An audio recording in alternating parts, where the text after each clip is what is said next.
سلام دوستان، خوش آمدید به کانال پخت‌وپزهای خانگی. ما امروز همراه خالدیس تیار میکنیم با کالای پوچکی گوسفند. ما دیگه کلامبا علاقه کرده. ما کالای پوچک تازه کردیم، علاوه سوزانده من تازه کرده ششته گرفتیم. من دیگه کلامبا انداختیم اوپکار. من کالا دوتا کالای گوسفند نواست. بسیار زنا خواهش کرده بودن که طرز خالدیس تیار کنی نشانتی. من نصیب فرصت میروز بوده است. من همیشه میخوام میاندازیم اول یک بار جوشانده میگیریم. ما راسته این کالای پوچک سری تازه کنیم. حالا این پختنش نه، ما این اول یک مرتبه خوشروی دیگه جوشانیده اما گوشتو مو کالای پوچکای گرفته آبشو پرتافته آبی ناب قطعی بعد میجوشانیم. این برای حاضر این با تازه کردن. من ما 10 دقیقه جوشانیدیم. اكو همه گوشتای میگیریم کالای پوچکای گرفته آبش ناب میکنیم.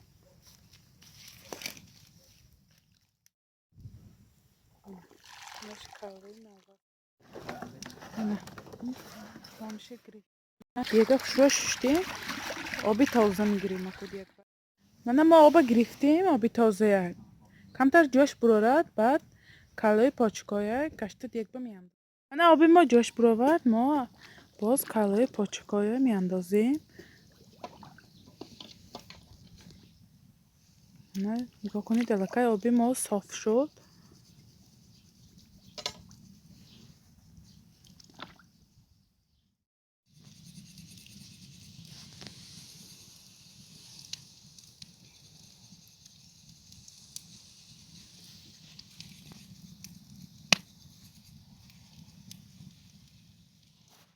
ما 2-3 ساعت میجوشانیم. کالای پوچکای خودش معلوم استخواناش جدا میشه. من کمتر جوش برآورد ما نمک همراه میکنیم. نمکش چشیده میبینیم قد جوشد. بنید خوشبو جوشیده. اوا باش چقدر خوشرو.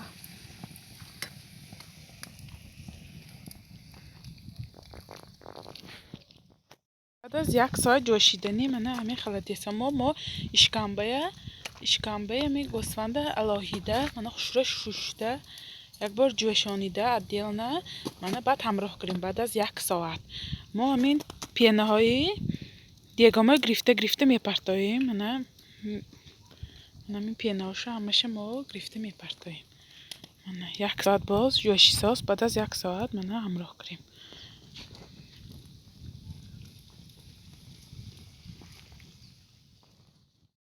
من ما خانه خالانبه برفی بسیار شهری نوسیبیر به من اینجا خالدیس کراسیم راستی همش بزغالی خودشان. من اینجا همش فرمه راستی همه نمود بزغالشان هست. ما امروز مهمان شده خیلی خالدیس تیار کراسیم با خواهش پادپیسچیکا. نگاه کنید لیست چقدر خوش روه.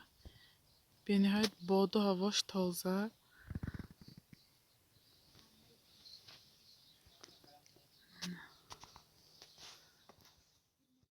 2 ساعت قریب کالای پوچکی ما جوشید. من الان سویکاش نمایان شد. بعد از 2 ساعت ما لولو لیست و پریپراوای همراه میکنیم. من 2 دانه سبزی ریزه نکره میاندازیم. 3 دانه پیاز یگان چی ریزه نمیکنیم. من چسناک های میاندازیم و کو پریپراوا همراه میکنیم.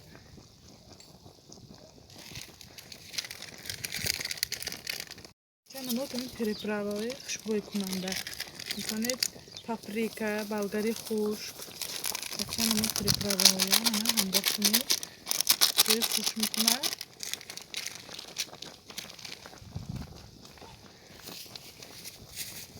کمتر دیگه زرچوبه یعنی کرکوم همراه میکنیم. همیشه همراه کنیم 1 ساعت دیگه جوشه. بعد خودش همه از سویکاش جدا میشد گوشتا. من لکه همش جدا شد حقیقه معلوم نیه.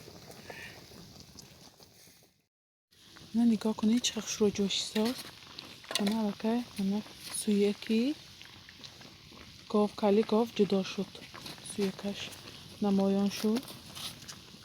мана 1 соати дига ҷош барорад. худаш маълум шад. мана нигоҳ кунед чӣ қадр сӯя кош аллакай намоён.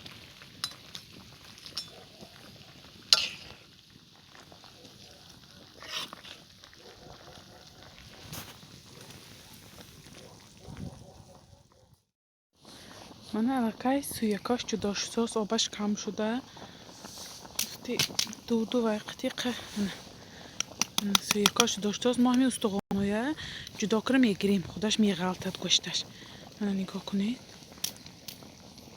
аллакай устухонои каллаи гӯсфанд мана ҷудо. мана ҳамаш як дига ҷошад худаш мепартод. мана аз мо ин ҷудо кара мегирем. нигоҳ кунед. мана обаш кам шуда рафтааст.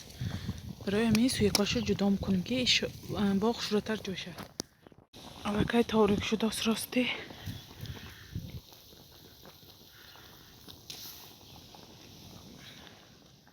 мана мо гӯшта аз сӯяк ҷудо кардем. аз каллаи поча мана ҷудо кара ҳамаша реза кардем. обаша як бори дига меҷӯшонем. мана мо обаша ҷудо кардем. гӯшташа аллакай реза кара шудем. обаш як бори дига меҷӯшад. мана мо косачаҳои барои халадес тайёр кунем гирифтем. мана бехе интавр гулбоин реза мекунем. мо бехе обанда ҷоштагиш мана мечинем.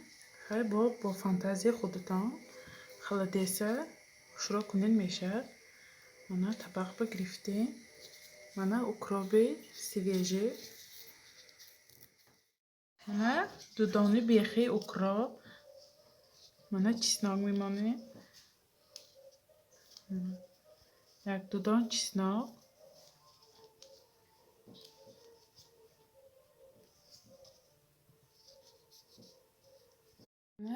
зелёни горошек барои ороишаш. мана гӯшти ҳамон каллаи поча ҷудо кардаги омоя майда карем.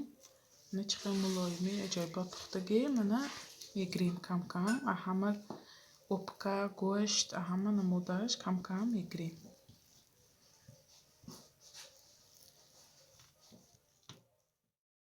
мана камтар губкашам ҳамроҳ мекунем. мо ҳамаша отдельно реза кардем ки барои ҳама косаҳо гирифтан.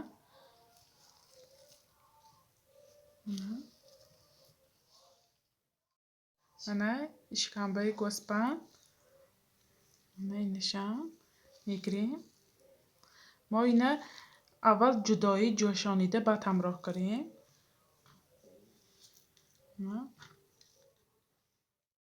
мана охирбар гӯштаҳои ҳамин каллаи почка ҳамроҳ кардагия бори дига болии ҳамашро мегирем. гирифта баъд обаша мерезем. оби ҷӯшидагиша кӯ мекашем боли. ҳамин гӯшти гирифтагиро мо ба гирифта ҷои хунукба нигоҳ медорем то ки шах шавад.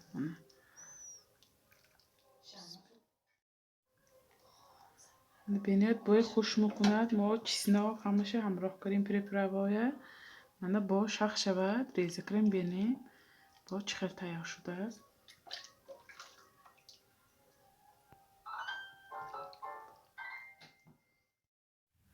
мана мо халадесиҳо ҳамаша кашидем. мана табақи ёфтагиҳо мо ба мана чӣ қадр шуд намудаш. мана бо шах шавад реза кара мебинем даруноша. ҳама ҳар хел хост бехеги нашай. мана қалампури тез. мана зелёни горошек ки чӣ хел ки хост барои худаш ҳамроҳ кард. сабзӣ чеснок. мана инаш фақат гӯшт.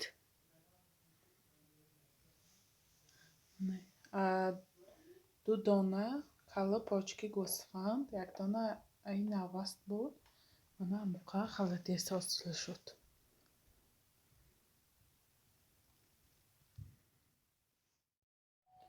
мана чӣ гуна мебинед халадеси мо ҳам тайёр шуд. яъне шах шуд. мана чӣ қадр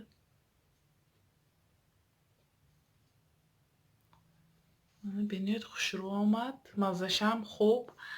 мана ҳозир даруноша реза кардем бинем ки хай гӯшташ чӣ хел омадааст. мана даруни халадеси мо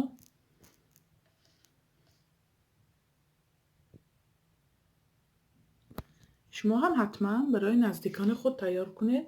کانال ما را دستگیری کنید، پادپیساتسیا کنید و یارو دوستای دعوت کنید. انشالله باز ویدیوهای بهتر و بهتر میشد. خیر، تا ویدیوهای آینده در پناه خدا باشید.